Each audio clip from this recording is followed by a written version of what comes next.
My brother? Are you good, man? Yeah.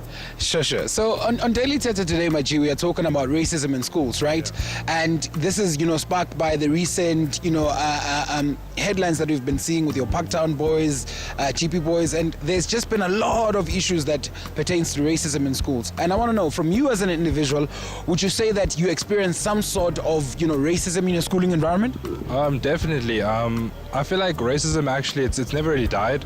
Especially when I was in school, I never really looked at color at all, so I always had a very mixed group of friends. So when I would obviously chill with like my white friends, they'd be like, why do you chill with coloreds or blacks or stuff? And then and it's sort of a thing of everyone used to ask, why are you chilling with the other sort of color? If you're a black child in the school that I went to, the racism will be very hard to pick up, but it's there.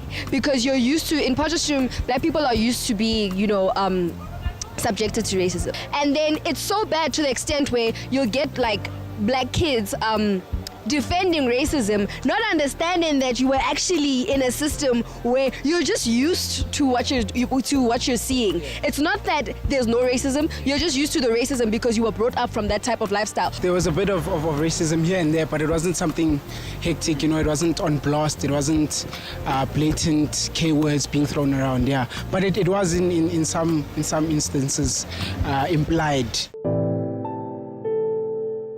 Do you think then if you're the only black person or you're the only colored person or the only white person in that particular environment, you are then able to report, that racism that you're experiencing in school, and because you're reporting it to the dominating race, are they likely to take it seriously?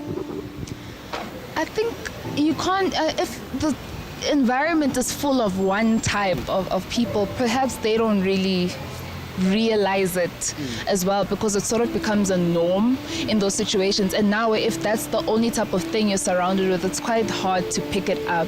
You only start to pick it up when your fellow people pick it up as well. So I think numbers are important. A lot of people are very scared, if I'm honest with you. Obviously also seeing with terms of bullying and stuff like that also stems down to racism as well.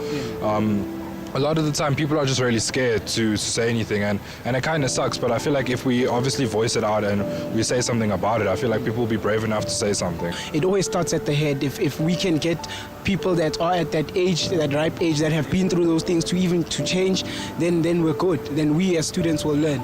I find comfort amongst my own kind of thing. Not that I'm racist or I don't like white people. I have white friends, but you don't understand if you're not black how it feels to be racially bullied. You don't know how it feels.